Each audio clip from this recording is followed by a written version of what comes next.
सुप्रभात बच्चों, आज की हिंदी की कक्षा में आप सभी का स्वागत है। और आज की कक्षा में हम पढ़ने वाले हैं बच्चों संधि। संधि क्या होती है, कैसे बनती है, उसका विच्छेद कैसे होता है, ये चीज हम आज पाठ 3 संधि में जानेंगे। चलिए बच्चों शुरू करते हैं आज का पाठ। संधि किसे कहते हैं? संधि का अर्थ मेल या जोड़, यानी कि संधि का अर्थ है शब्दों का जोड़ना या उनका मिलान करना। दो शब्दों के मिलने पर पहले शब्द के अंतिम वर्ण और दूसरे शब्द के पहले वर्ण में कुछ परिवर्तन आ जाता है, यही संधि है। देखिए बच्चों कैसे बनती है संधि के दो शब्द के मिलने पर, जब हम दो शब्दों का मिलान करते हैं, यहाँ देखिए ध्यान से, दो शब्दों के मिलने पर पहले शब्द का अंतिम शब्द और दूसरे शब्द के पहले वर्ण के मिलने पर कुछ परिवर्तन आ जाता है, यानी कि उस शब्द में परिवर्तन आ जाता है, यही संधि कहलाती है। आगे देखिए, जैसे हिम प्लस आल्य, कैसे परिवर्तन आता है ये जानिए। हिम प्लस आल्य, तो मैं और आ, यानी कि पहले शब्द का अंतिम वर्ण और दूसरे शब्द का पहला वर्ण, तो इन दोनों के मिलने से यहाँ विकार आ रहा है, आ की मात्रा यहाँ पर प्रयोग हो गई है, तो ये हो जाता है आपका हिमालय। नर प्लस ईश, यानी कि बड़ी की मात्रा है ये नरेश। नर प्लस ईश, रे पर ए की मात्रा का प्रयोग और ई का लोप, तो ये हो गया आपका नरेश। समझ में आया? संधि के भेद, आप देखते हैं संधि के कितने भेद होते हैं? संधि के 3 भेद होते हैं। नंबर 1 स्वर संधि, नंबर 2 व्यंजन संधि, नंबर 3 विसर्ग संधि। एक बार फिर से देखिए कि संधि का क्या अर्थ होता है? मेल या जोड़। दो शब्दों के मिलने पर पहले शब्द का अंतिम वर्ण और दूसरे शब्द का पहला वर्ण मिलने पर जो परिवर्तन आता है उसे कहते हैं संधि। जैसे हिम प्लस आल्य हिमालय, नर प्लस ईश नरेश। ठीक है। संधि के भेद, संधि के 3 भेद होते हैं। कौन कौन से? स्वर संधि, व्यंजन संधि और विसर्ग संधि। बच्चों इतना आपको अच्छे से समझ आ गया होगा। तो चलिए बच्चों, आपने जाना कि संधि किसे कहते हैं, संधि के कितने भेद होते हैं और संधि किसे कहते हैं, ये चीजें आप अब जान चुके हैं। अब देखिए, अब हम देखते हैं स्वर संधि के भेद। स्वर संधि के कितने भेद होते हैं? स्वर संधि के 5 भेद होते हैं। कौन कौन से होते हैं? दीर्घ संधि, गुण संधि, वृद्धि संधि, यण संधि और अयादि संधि। फिर से एक बार देखिए, मैंने आपको बताया था कि संधि किसे कहते हैं। संधि के कितने भेद होते हैं? 3 भेद होते हैं। उसके बाद उन 3 भेद में हमारा पहला भेद था स्वर संधि, और स्वर संधि के अब कितने भेद होते हैं? 5 भेद होते हैं। दीर्घ संधि, गुण संधि, वृद्धि संधि, यण संधि और अयादि संधि। ठीक है। अब आप देखिए बच्चों, सबसे पहले हम जानेंगे इसको दीर्घ संधि के बारे में। दीर्घ संधि कौन सी होती है? ह्रस्व या दीर्घ स्वर ए, ई, उ के बाद ह्रस्व या दीर्घ अ, ई, उ आता है, तो दोनों मिलकर दीर्घ स्वर आ, ई, उ बन जाते हैं। फिर से एक बार देखिए कि ह्रस्व या दीर्घ, ह्रस्व किसे कहते हैं? जो बोलने में कम समय लेते हैं, और दीर्घ स्वर जो बोलने में थोड़ा ज्यादा समय लेते हैं और मात्रा का प्रयोग आ जाता है, जैसे आ, ई, उ, है ना, मात्रा बन जाती है इनसे। तो जब ये स्वर दोनों आते हैं, ए के बाद यदि ए आ रहा है तब भी आपका आ बन जाता है, ई के बाद यदि छोटी यानी कि ह्रस्व आ रहा है तब भी आपका दीर्घ स्वर बनता है। उ और उ ये दोनों यदि आ रहे हैं तो भी उ बन जाता है, यानी कि हर परिस्थिति में हमारा स्वर दीर्घ हो जाता है। आप जैसे उदाहरण देखिए, अ प्लस आ। देखिए बच्चों यहाँ ध्यान दीजिए विशेष रूप से कि ए है और आ, तो दोनों मिलकर आ यानी कि दीर्घ स्वर का ही रूप ले रहे हैं। आ प्लस आ यानी कि दोनों दीर्घ स्वर है, फिर भी दोनों मिलकर के दीर्घ स्वर का रूप ले लेते हैं। ई प्लस ई, तो ये भी आपके बन गई ई। ई प्लस ई, ई। ऊ प्लस ऊ बन गया ऊ। ऊ प्लस ऊ बन गया ऊ। अब दोबारा देखिए कैसे बनता है कि जब ये स्वर हमारे आ जाते हैं इस प्रकार से, तो इनमें मात्राओं का परिवर्तन भी हो जाता है। देखिए कैसे, अ प्लस आ, परम प्लस अर्थ, कैसे हुआ अ और अ, तो क्या बना अ, परमार्थ। आ यहाँ पर देखिए यहाँ आ गया परमार्थ, इतना समझ में आ गया होगा। उसके बाद आ प्लस आ और दीर्घ स्वर आ बन गया, ये भी महा प्लस आत्मा। आ इसके बाद भी आ रहा है और इसके बाद भी आ रहा है, तो दोनों ये यहाँ पर आ रहे हैं, तो ये बन गया आपका महात्मा। इसके बाद देखिए बच्चों ई प्लस ई, ये क्या बनी आपकी, जिसे आप कहते हो बड़ी ई। मुनि प्लस इंद्र, तो कौन सी मात्रा पहुंच गई हमारी यहाँ पे, मुनीन्द्र। ठीक है, e plus e is equal to e. इसका क्या उदाहरण है, नारी प्लस इंदु, यानी कि नारी प्लस इंदु, क्या हुआ यहाँ पर जाकर नारिंदु। ठीक है, उ प्लस उ, सु प्लस उक्ति, ये इसका उदाहरण है। तो सूक्ति कैसे बनी, क्योंकि उ देखिए यहाँ पर, देखिए यहाँ से पता लग जाता है तुरंत, हमें यहाँ से समझ आता है कि उ प्लस उ, तो ये बन गया आपका जिसे आप कहते हो उ, यानी कि बड़े उ की मात्रा का यहाँ पर परिवर्तन हो जाता है, ये बन गई आपकी सूक्ति। उ प्लस उ इक्वल टू उ।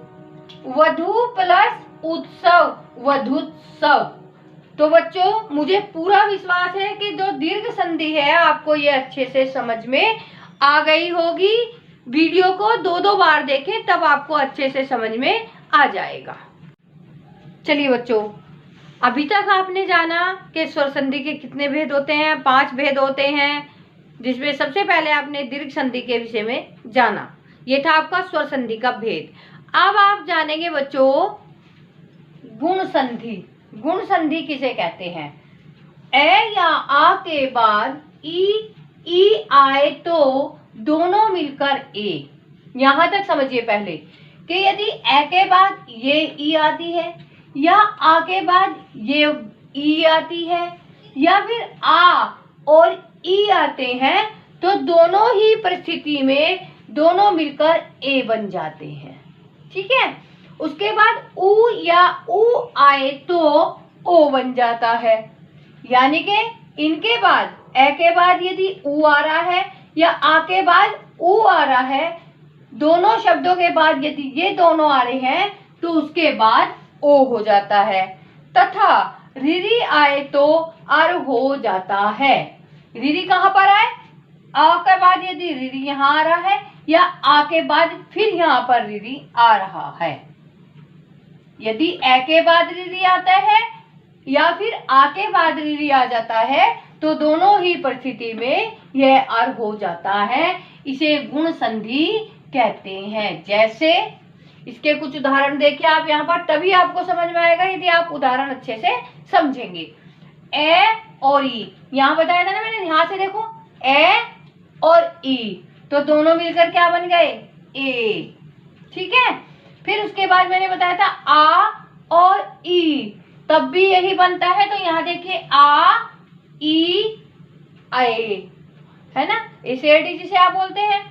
उसके बाद फिर देखिए अ प्लस उ, यानी ए के बाद यदि उ आता है तो ओ बन जाता है। उसके बाद आ के बाद फिर यदि उ आता है तो भी ओ बन जाता है। इतना तो समझ में आ गया होगा आपके, क्योंकि मैंने आपको ऊपर से एक एक शब्द बताया है। उसके बाद अ के बाद यदि री आता है तो अर, और यदि आ के बाद भी री शब्द आता है, ये री वर्ण जो आपका है ये आ जाता है, तो भी आपका अर ही बन जाता है। क्लियर है?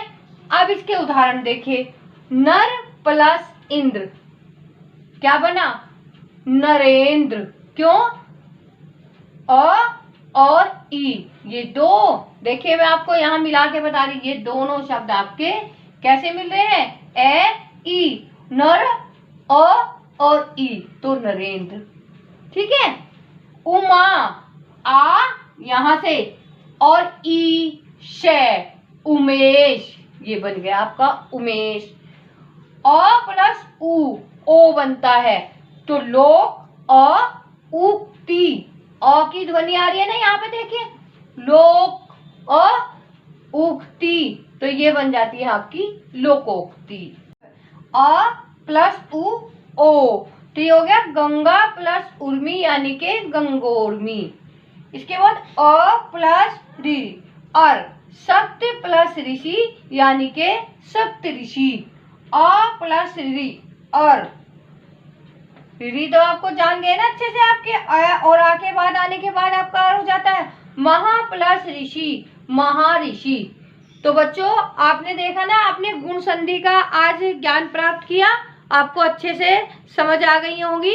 दीर्घ और गुण संधि दोनों को मैंने आपको बताया है कि इनकी क्या पहचान होती है।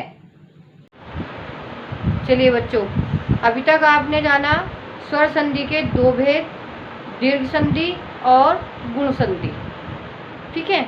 अब आप जानेंगे वृद्धि संधि के विषय में। वृद्धि संधि कौन सी होती है? ए या आ के बाद ए आई आए तो दोनों मिलकर आई, ऐसे है ना, आप जानते हो। तो यदि आपका ए आता है और उसके बाद ए आता है तो भी आपका आई बनता है। यदि आपका आ आता है और ए आता है तब भी आपका यही वर्ण बनता है। अगर आपका यह आता है आ और उसके बाद आई आता है तब भी आपका यही वर्ण बनता है। समझ में आया? उसके बाद ओ, औ आए तो औ हो जाता है। क्या बताया कि यदि ए आ रहा है और ओ आ रहा है तो आपका औ बन जाता है। यदि आ आता है उसके बाद औ आता है तब भी आपका औ बन जाता है। समझ में आया? आगे उदाहरण में देखना। तो औ हो जाता है, इसे वृद्धि संधि कहते हैं। जैसे मैंने आपको समझाया कि किस वर्ण के बाद कौन सा वर्ण आने पर कौन सा वर्ण बन जाता है, इसी को हम वृद्धि संधि कहते हैं। और इसके उदाहरण अब आप देखेंगे। अ प्लस ए, जैसे मैंने पहले भी आपको यहाँ बताया, ए और ए आई, आ और ए, तब भी आपका मैंने ये बताया था कि आई बनेगा। अ प्लस ओ औ, अ प्लस औ औ, आ प्लस औ, तो भी आपका औ बन जाता है। यानी कि ए आए उसके बाद ओ आया, इसके बाद ए आया औ आया, आया औ आया, तो तीनों ही परिस्थिति में हमारा औ बन जाता है। अब इसके उदाहरण देखिए आप। एक, क्या के बाद है की ध्वनि प्लस एक, एकक, है ना। क अ की ध्वनि आती है तो ए, और ये ए तो एक एक। अब आता है आ प्लस आई, तथा प्लस एव, तथेव। कैसे? क्योंकि आ यहाँ पर और ए यहाँ पर, तो दोनों मिलकर आई का रूप ले लेते हैं, तो ये बन जाती है आपकी तथेव। ए प्लस आ औ, सॉरी बच्चों, आ प्लस औ, दंत प्लस ओठ, दंतोष्ठ। अ प्लस औ, परम प्लस औषध, परमोषध। ठीक है। अ प्लस औ, औ महा प्लस औषध महोषध। देखिए दोनों शब्द नीचे वाले फिर से, अ प्लस औ बन जाता है आपका यहाँ पर परम प्लस औषध परमोषध। आ प्लस औ बन जाता है महा प्लस औषध महोषध। ठीक है, तो आपको ये समझ में आ गया होगा कि किस प्रकार से किस वर्ण के बाद कौन सा वर्ण आता है और वहां पर उसका क्या रूप परिवर्तित हो जाता है।